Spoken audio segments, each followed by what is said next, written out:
Pessoal, bem-vindos ao primeiro CONAM, Congresso Nacional de Musculação, organizado pela IFBB Academy Brasil.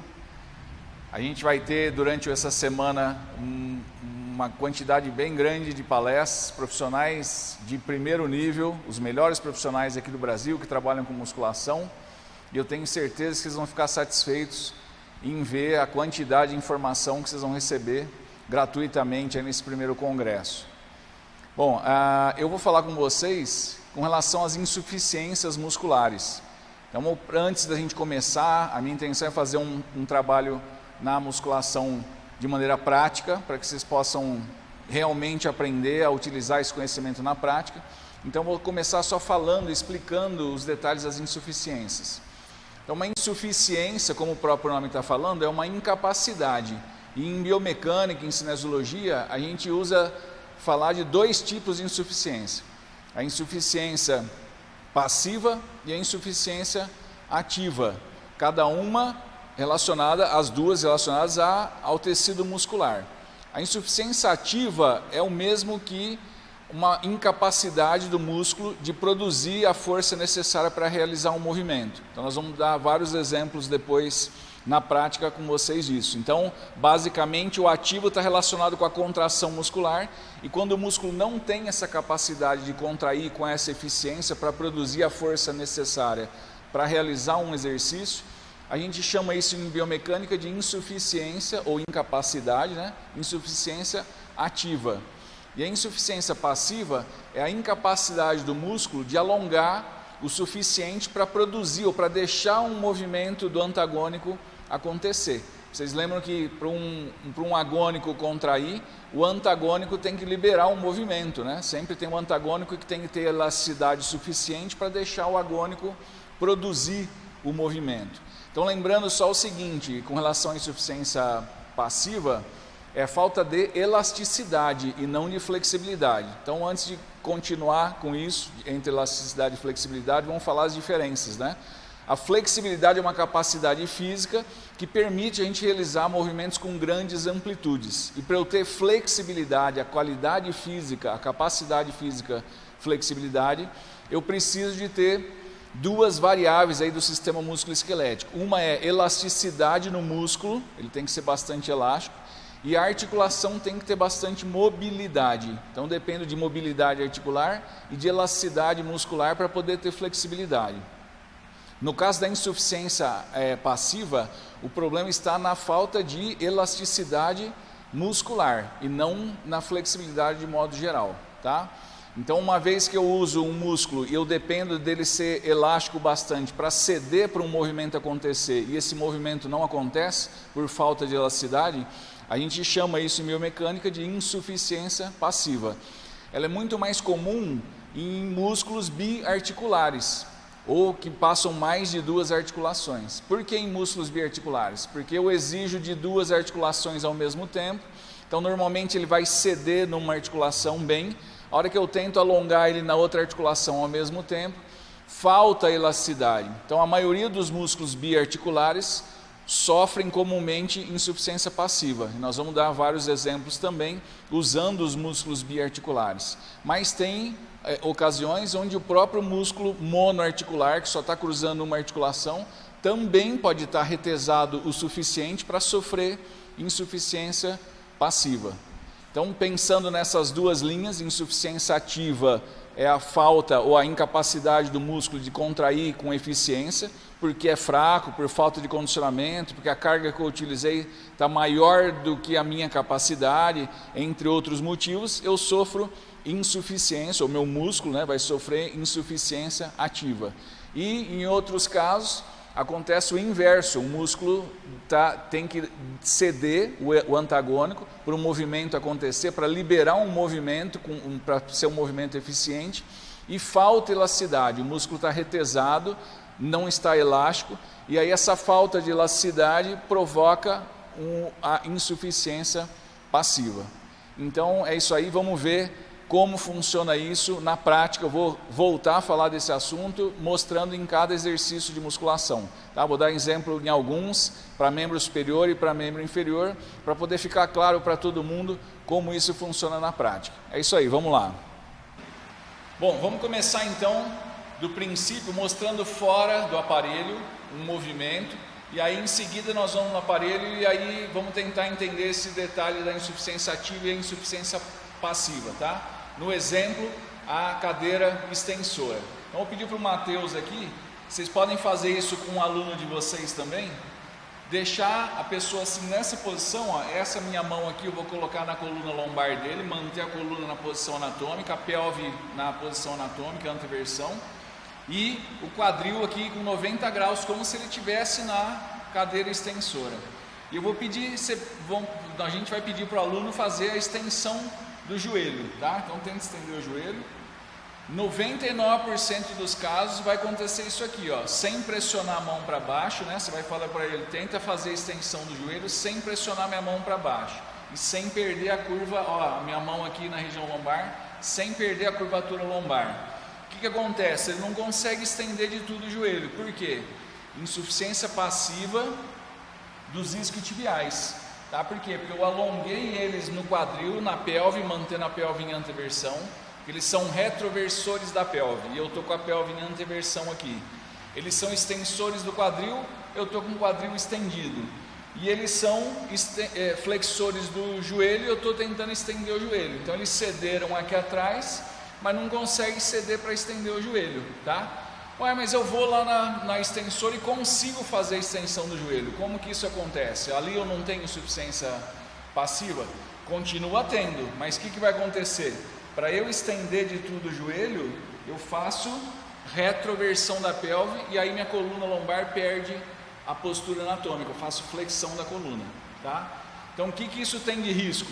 Um risco muito grande para a coluna, porque cada vez que eu estendo o joelho representa a retroversão da pelve com flexão da coluna lombar. Só aí já dá para ver que uma pessoa com falta de elasticidade nos isquiotibiais corre o risco de sair com dor lombar da extensora por causa de insuficiência passiva dos isquiotibiais. Então vamos lá no aparelho que a gente vai entender melhor como que isso funciona. Bom, agora a gente está aqui, vamos ver na prática então como isso acontece. Vocês lembram que se deixar o quadril com 90 graus de flexão, a probabilidade de conseguir estender o joelho sem movimentar a pelve é muito baixa, ou a pessoa precisa ter um grau de elasticidade bastante grande, tá? Então nesse caso, faz a extensão do joelho. Normalmente o que acontece é uma retroversão da pelve com flexão da coluna por causa de insuficiência passiva dos isquiotibiais. Uma solução para isso a gente vai ver daqui a pouquinho. E o que acontece também? Quando a gente está com 90 graus de flexão do quadril e tenta estender o joelho, que músculo que a gente está usando aqui nesse exercício? É um exercício para quadríceps. Então o que acontece? Do quadríceps eu tenho 3 músculos que são monoarticulares, que só cruzam a articulação do joelho, são os 3 vastos, né? Medial, lateral e o intermédio. E eu tenho um 4º músculo, como o próprio nome fala, quadríceps, que é o reto femoral. O reto femoral cruza a articulação do joelho, mas também cruza a articulação do quadril. E aí que está um detalhe importante: esse grau de flexão do quadril mantém o reto femoral encurtado, então ele começa o exercício com um grau de encurtamento grande. E aí, quando eu tento estender o joelho e ele precisa encurtar aqui para conseguir produzir força no joelho, para estender o joelho, eu sofro, ou o reto femoral vai sofrer insuficiência ativa, ou uma incapacidade de produzir força na extensão do joelho. Então não sei se vocês lembram quando eu tinha esse aparelho aqui sem o encosto, chegava no final do exercício, o cara começava a jogar o tronco para trás. Para quê? Porque quando jogo o tronco para trás eu consigo estender mais o quadril e aí isso alonga o reto femoral aqui e aumenta a minha capacidade de estender o joelho. Como a cadeira não deixa eu fazer isso, o ideal seria fazer o quê? Vamos pôr um pouquinho para trás. Jogá-la para trás de tudo se eu não tiver outro recurso, porque a maioria das máquinas do mercado infelizmente só vai para frente e para trás, ela não inclina, que seria o ideal para aumentar esse ângulo aqui. Então o que eu vou fazer? Manter a coluna na posição anatômica, encosto só o ombro aqui atrás, tá? E vocês estão vendo que esse ângulo aqui aumentou, ó, o ângulo do quadril. Então eu alongo o reto femoral aqui e isso faz aumentar a capacidade do reto femoral de estender o joelho, ou seja, eu diminuo a insuficiência ativa do reto femoral, aumentando o grau, né, saindo de uma flexão muito grande no quadril. E isso aí favorece duas coisas. Nós vamos conseguir com essa posição aqui. Uma, eu alongo o reto aqui e ele passa a fazer mais força na extensão do joelho, ou seja, diminuo a insuficiência ativa do reto femoral.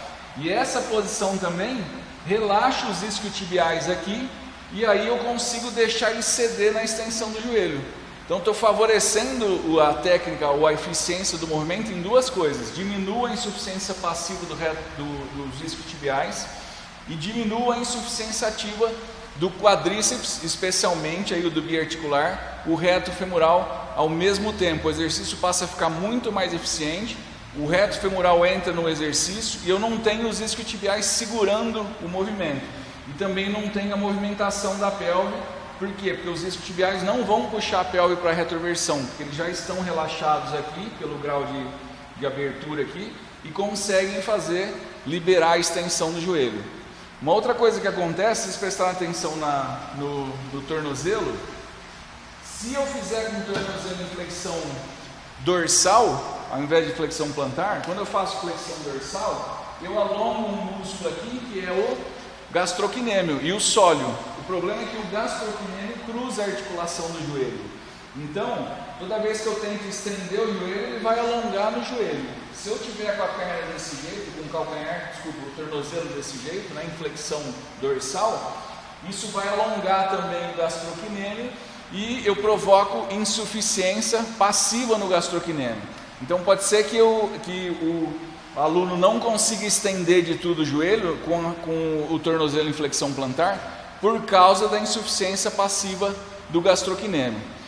Com todos esses detalhes em mão, aí a gente vai poder ter noção quem pode fazer, quem não pode, quem precisa melhorar mais a elasticidade dos isquiotibiais, quem precisa melhorar mais a elasticidade do gastrocnêmio e que ângulo é o ângulo melhor aqui para alongar bem o reto femoral e fazer ele participar do exercício. Porque senão, se eu não tiver esse artifício aqui de estender um pouco mais o quadril, se a máquina não permite isso, infelizmente é um exercício para os três vasos e não para o reto femoral como um todo aí do quadríceps.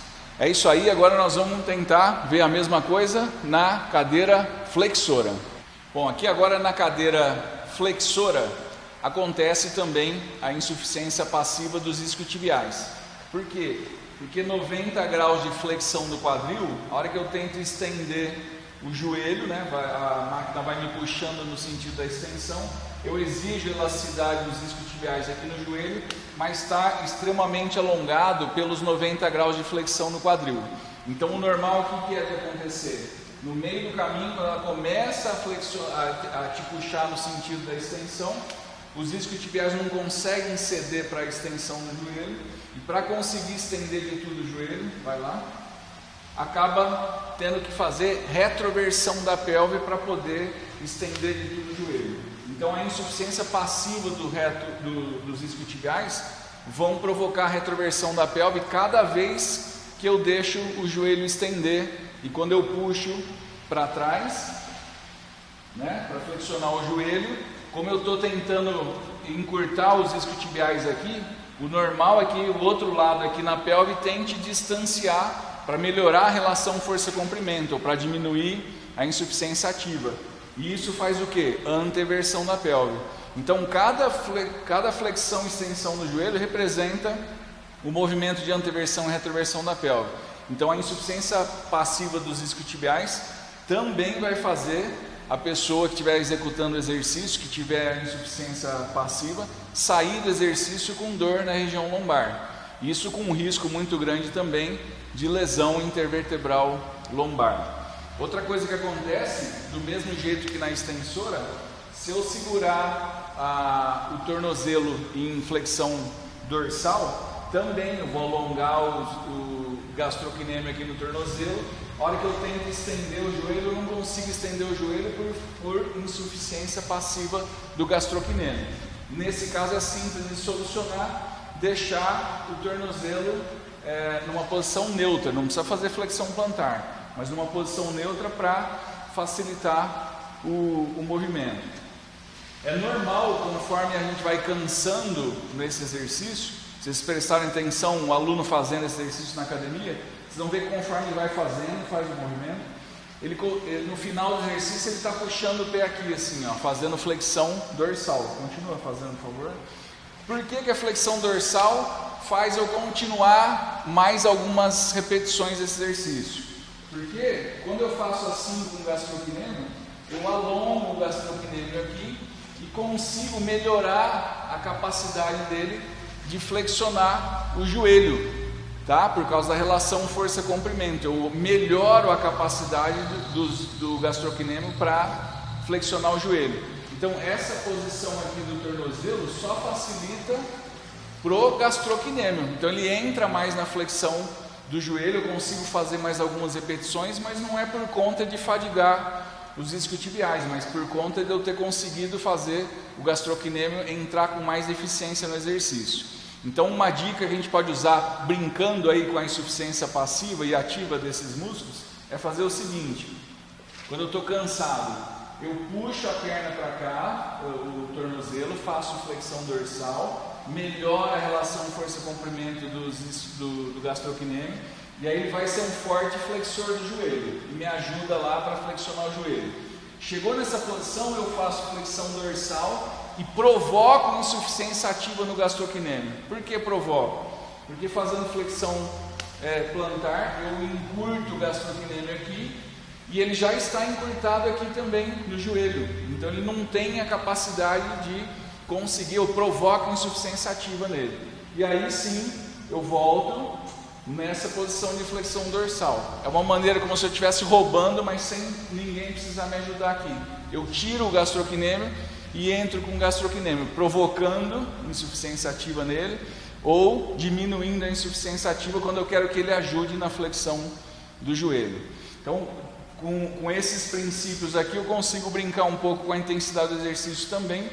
E uma alternativa para diminuir a insuficiência passiva dos isquiotibiais é a mesma que a gente usou na extensora: jogar a cadeira lá para trás. Para quê? Para aumentar um pouco esse ângulo aqui, tiro a coluna lombar do encosto, apoio só o ombro, coluna na posição anatômica, não mexo a pelve, não mexo a coluna, só que esse ângulo aqui aumentou. Então eu libero os isquiotibiais aqui e isso facilita que eles consigam deixar o joelho estender por completo lá no final do exercício, sem ter que mudar a postura da pelve e da coluna lombar por causa de insuficiência passiva. Ou seja, essa posição aqui, esse ângulo, eu diminuo a insuficiência passiva dos isquiotibiais e isso aumenta a eficiência do exercício sem afetar o risco de lesão para a coluna lombar. É isso aí, vamos mostrar insuficiência em outro tipo de exercício agora para membro superior. Bom, aqui um exemplo então, com um músculo diferente que a gente falou na extensora e na flexora, de músculos biarticulares o tempo inteiro. Aqui eu vou mostrar como pode acontecer a insuficiência ativa no músculo monoarticular e como pode acontecer também para exercícios de membro superior.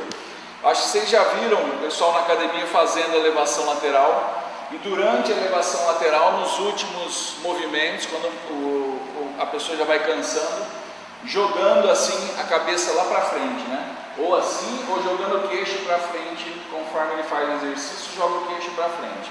O que está acontecendo aí? Primeiro a gente precisa lembrar o seguinte: esse exercício é para deltoide, né? E o deltoide, quando eu faço o movimento, ele faz abdução do ombro e a escápula também começa a fazer rotação superior junto com a abdução do ombro. Para que isso? Para esse ritmo escapulohumeral aumenta a capacidade do deltoide de fazer o movimento. Então, nessa posição, por exemplo, faz o movimento. Então, durante o exercício, o deltoide está encurtando, né? Começa a fazer o movimento. Ele vem encurtando, encurtando, encurtando. Se a escápula não mexesse, eu ia ter uma insuficiência ativa do deltoide. Por aqui eu já não teria condição de fazer muita força por causa de insuficiência ativa. Então o que acontece? Quando eu estou fazendo a abdução do ombro, conforme o deltoide vai encurtando, a escápula começa a mexer assim para distanciar os dois pontos entre origem e inserção do deltoide e isso diminui a insuficiência ativa do deltoide, ou seja, aumenta a capacidade dele de continuar abduzindo o ombro. Mas quem faz essa rotação superior da escápula? Um dos músculos é o trapézio superior, né? Então quem faz aqui, ó, trapézio superior, faz esse movimento de rotação superior da escápula, o trapézio inferior e o serrátil anterior. Por causa do trapézio anterior, do trapézio superior, quando eu vou chegando aqui, então, ó, ritmo escapulohumeral, rotação superior para diminuir a insuficiência ativa do deltoide. Só que o que acontece quando eu faço rotação superior da escápula? Eu encurto esses dois pontos entre origem e inserção do trapézio superior. Qual que é a melhor maneira de mudar essa situação? Porque conforme eu vou encurtando, eu também provoco insuficiência ativa no trapézio superior. Qual que é a alternativa que o meu sistema nervoso usa para conseguir fazer o músculo ficar mais eficiente? Eu jogo a cabeça para frente, e isso alonga o trapézio superior e aumenta a capacidade dele de continuar fazendo rotação superior da escápula. Então, na verdade, isso diminui a insuficiência ativa do trapézio e não do deltoide. Então, o que acontece? Se eu deixar, cada vez que eu estou fazendo esse movimento, no normal, tudo bem, um pouquinho de rotação superior para prevenir a insuficiência ativa do deltoide. Beleza? Porque o deltoide vai fazer a força. Quando começa a jogar a cabeça para frente, conforme eu abduzo o ombro, isso está aumentando a eficiência do trapézio superior, porque eu estou diminuindo a insuficiência ativa do trapézio e não do deltoide. Então, vamos evitar de jogar a cabeça para frente, mantém a cabeça na posição anatômica e faz o movimento o tempo inteiro sem mexer a cabeça. Se precisar, diminui um pouco a carga, porque esse movimento da cabeça aqui é por causa da escápula mexendo, tentando diminuir a insuficiência ativa do deltoide. Então isso quer dizer o quê? O deltoide não está com capacidade para levar aquela carga. Então é preferível diminuir a carga do que usar o trapézio como motor principal no lugar do deltoide, que é o músculo que eu estou querendo utilizar. Então vocês estão vendo aí, se eu entender o processo e as insuficiências que estão acontecendo, a gente inclusive acha a solução para o exercício também, tá? É isso aí. Vamos lá. Bom pessoal, mais um exemplo de um exercício que a gente consegue mostrar vários detalhes de insuficiências acontecendo. É a elevação do quadril. Então o Matheus vai fazer algumas vezes para a gente ver o movimento. Então o movimento consiste em fazer extensão do quadril e flexão do quadril, mas junto com isso acontece flexão e extensão do joelho, né? Então tem um músculo que passa por aqui, ó, que está fixo aqui na pelve, né, no quadril, passa a articulação do quadril e passa a articulação do joelho também, que é o reto femoral. Então o que acontece? Toda vez que eu estou com o joelho flexionado, desce lá, estou com o joelho flexionado, ele está alongado no joelho, e aí eu tento alongar ele no quadril, o que que acontece? Insuficiência passiva do reto femoral. Quando ele tem insuficiência passiva, ele não deixa a pelve, na hora que eu estou vindo para cá, a pelve mantém a anteversão, e aí eu faço hiperextensão lombar, porque ele não consegue deixar a pelve na posição anatômica. Então ele provoca hiperextensão lombar no final da extensão do quadril por causa de insuficiência passiva do reto femoral. O que acontece também aqui é que esse grau de flexão do joelho, os isquiotibiais estão encurtados aqui no joelho, e aí quando eu tento fazer a extensão do quadril, eu vou encurtar os isquiotibiais no quadril também. Isso provoca insuficiência ativa dos isquiotibiais. Então a gente costuma dizer que nesse exercício, por causa da posição do joelho e do movimento do quadril, a insuficiência ativa dos isquiotibiais só pode ser suprida por uma contração de um monoarticular que não cruza a articulação do joelho, que é o glúteo. Então esse exercício dá muito mais ênfase no glúteo. Por quê? Porque a posição provoca insuficiência ativa nos isquiotibiais e favorece um outro monoarticular que não cruza o joelho. Então eu posso estar com o joelho estendido, flexionado, em qualquer posição, que o glúteo vai trabalhar da mesma forma. E os isquiotibiais não. Então essa insuficiência ativa dos isquiotibiais favorece a ação do glúteo nesse exercício. O que a gente pode fazer para mudar isso? na verdade, um ponto forte do exercício provocar insuficiência ativa para focar no glúteo. O que eu posso fazer para diminuir essa insuficiência passiva do reto femoral durante o exercício e evitar hiperextensão lombar? Fortalecer glúteo, isquiotibiais, mas principalmente para a insuficiência passiva do reto femoral é exercício de alongamento, principalmente alongamento com o joelho flexionado, tentando fazer hiperextensão ou extensão do quadril. Isso vai diminuir com o tempo a insuficiência passiva do reto femoral nesse exercício. É isso aí. Bom, pessoal, é isso aí. Eu acho que deu em 4 exemplos para a gente ter uma noção mais clara de como as insuficiências interferem na eficiência do exercício e também no risco de lesão. E o importante é a gente saber o seguinte: todos os exercícios de musculação, em todos os exercícios de musculação, a gente pode encontrar essas insuficiências. Quem vai ter mais insuficiência passiva? Uma pessoa sedentária, com pouca flexibilidade, vai ter muita insuficiência passiva em praticamente todos os exercícios. Então, o que a gente tem que tomar de cuidado? Tomar cuidado com exercício multiarticular, tomar cuidado com exercícios de cadeia cinética aberta, porque é onde as insuficiências passivas acontecem com mais facilidade, em pessoas com pouca elasticidade. E o que eu posso fazer para prevenir insuficiência ativa? Primeiro, em músculo biarticular, alongar o lado que não vai ser usado. Então eu estou usando o quadril e joelho como reto femoral, vai estender o joelho. Então eu mantenho o quadril numa posição onde o músculo possa ficar alongado. Isso melhora a capacidade dele de estender o joelho. Então, para músculos biarticulares é simples, porque eu consigo alongar o lado que eu não vou usar para ele trabalhar com eficiência na outra ponta, na outra articulação por onde ele cruza. E para músculos monoarticulares, a única maneira é fortalecer o músculo, tá? Porque mesmo sofrendo insuficiência ativa, ele pode recrutar mais unidades motoras quando ele está mais acostumado, já o músculo com mais capacidade, né, de fazer força, mais treinado, e aí sim ele consegue fazer, mesmo sofrendo insuficiência ativa, através do maior recrutamento de unidade motora, consegue fazer o exercício com uma certa eficiência. É claro que o ideal é colocar o músculo numa posição que diminuam essas insuficiências ativas, porque daí ele contrai com mais eficiência. Então não quer dizer que está recrutando mais unidade motora que está mais eficiente. Às vezes ele recruta mais unidade motora justamente por causa da ineficiência, porque ele está sofrendo insuficiência ativa.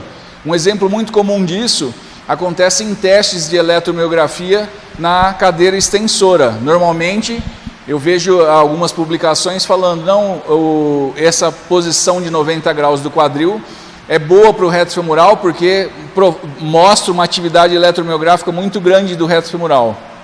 Ele só está recrutando um número muito grande de unidades motoras justamente porque ele está em insuficiência ativa, ele está incapaz de fazer força eficientemente. Quando eu estendo um pouquinho mais o quadril e melhoro a relação força-comprimento do reto femoral, ou seja, diminuo a insuficiência ativa, aí sim o músculo começa a fazer força com eficiência e a atividade eletromiográfica vai cair, mas a eficiência do músculo está maior.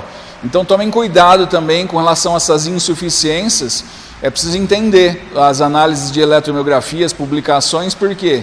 Porque às vezes ela vai mostrar uma atividade eletromiográfica alta, mas não necessariamente é porque o movimento é mais eficiente, mas sim porque o músculo naquela posição atingiu insuficiência ativa e a única forma de fazer o exercício foi recrutar mais unidade motora.